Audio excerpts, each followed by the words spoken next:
Hello everyone, I just want to put out this little video of showing me weathering one of my 9Fs. Now this is 92000 and I guess that would have been representing the first of the series, but here I'm using some liquid mask just to cover up the glazing and also some of the more important transfers.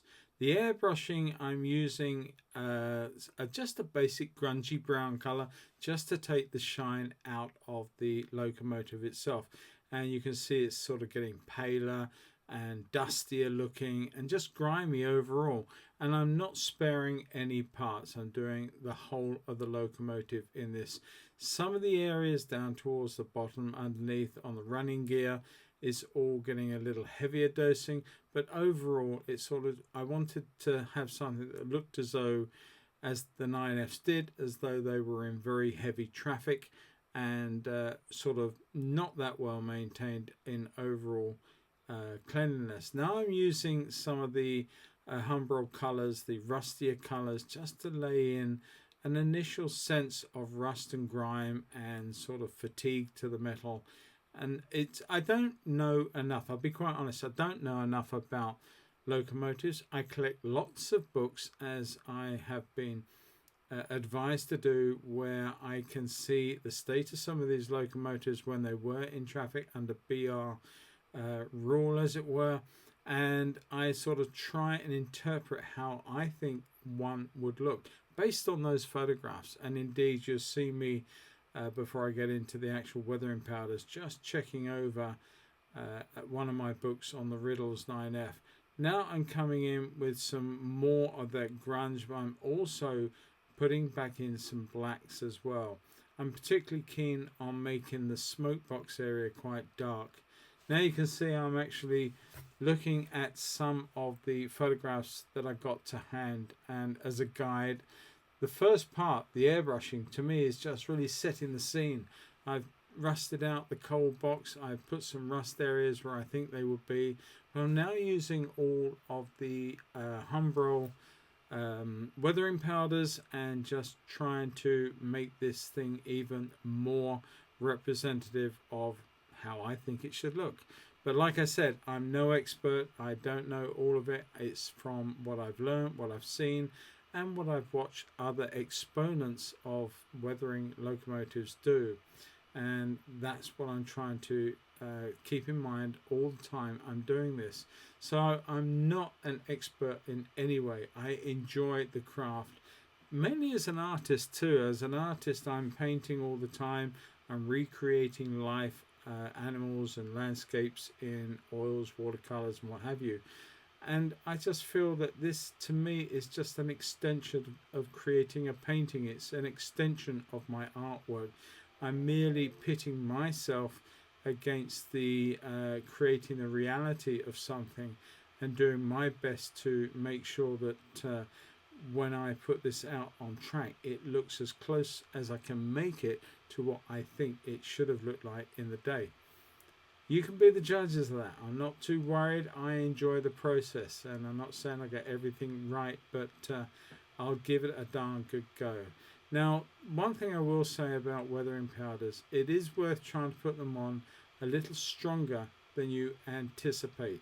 A little bit like painting in a watercolor and putting the color on a little stronger because you know it's going to fade when it dries. Well, very similar to this, when you actually apply weathering powders, they look quite strong, but when you matte them back with a matte spray to seal them, then that kills that. It's the very same thing when you actually do paint in pastel color. Many pastelists will not actually sort of fix their paintings. I'm one of them. I really hate fixing any of my pastel work or my charcoal work because it will affect the final outcome. It kills the color, it flattens it. And it's the same with this. When you use weathering powders, it's essential you're using a pastel. You're using a chalky based powder to color something. And when you fix that, then it's going to kill it off and make it duller. So try, if you can, put the colors on a little stronger. And then when they do get kicked back by the spray matte medium, then you won't have a complete loss of it. Because if you put it on too thinly, I can guarantee you it will be lost. Now I'm trying to replicate some of these sort of chalky water residues from leakages, from valves over the cylinder boxes at the front there, as long with the rust too. You see a lot of this on running gear as well, where the spray of water has affected wheels, etc. over time. But I don't want to put everything into one locomotive. I don't want to really put all that I know into each and every one. Every locomotive is going to weather differently. Depends on the traffic it's in, the country or the part of the country that it's running, and all these factors will dictate how that locomotive will look once it's in this sort of state. And I just, I just love it. I just having a whole heap of fun with this. Now, it did take a good couple or so hours to get this to where we are now, and getting to the point where I'm starting to think of winding down on the weathering powders just a little bit. I'm getting close to where I want it to be, but I'm sort of looking at it all the time. No different to painting a painting. I'm constantly looking, checking, analysing, seeing where I need to go a little bit more, not trying to miss anything, and trying to cover all the bases, or dot all my I's and cross all my T's. Now I'm just putting on a little bit of fluid just to lift off over the numbers, just to take any spray and any weathering powder, so I can reveal the running numbers of the locomotive, which would have been done even if the locomotive was in service, very grimy, very dirty. The crew would have at least kept the running numbers visible.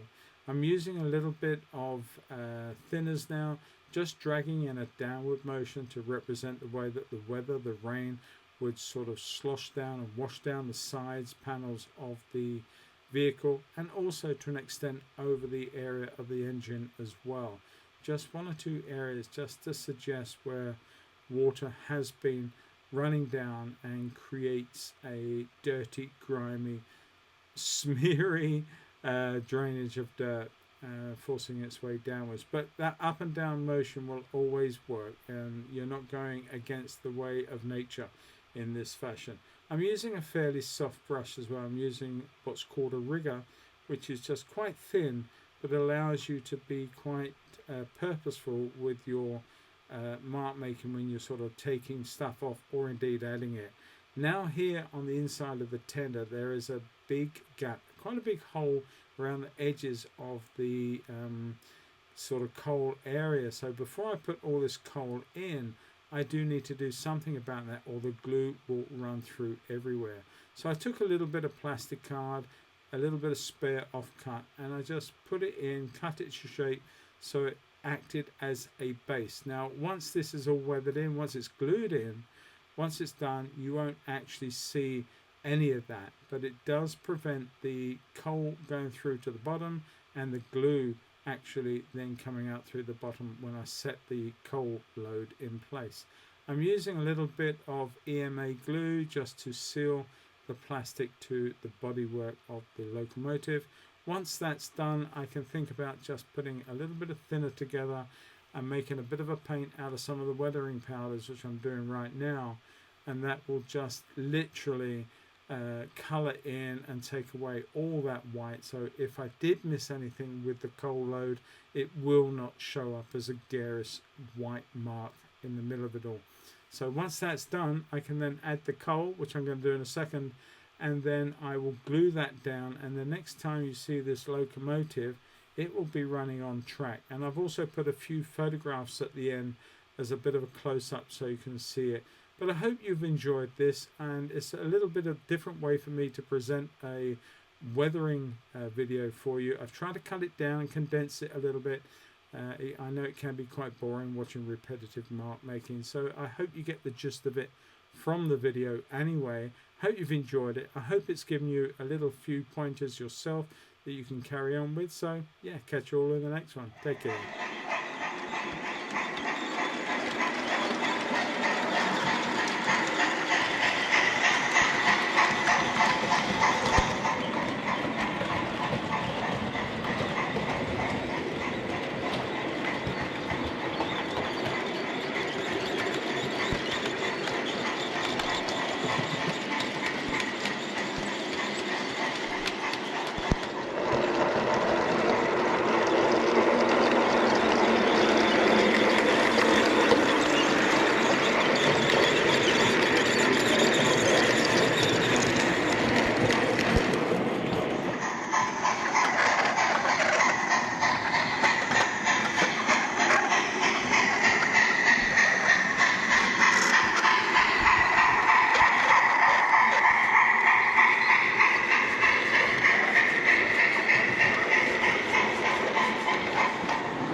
Well, I do hope you enjoyed that. As I said, it was slightly different approach to the whole subject for me to show you in this way. Here are a few pictures, a few stills of 92000. And any comments you want to make, please put them down. If you think I've done something wrong, please say. But I look forward to your thoughts and your comments, and I catch each and every one of you in the next video, which is an update, and I do hope it will come out very, very soon. Take care, everybody. Happy modeling. Stay safe wherever you are. Bye-bye for now.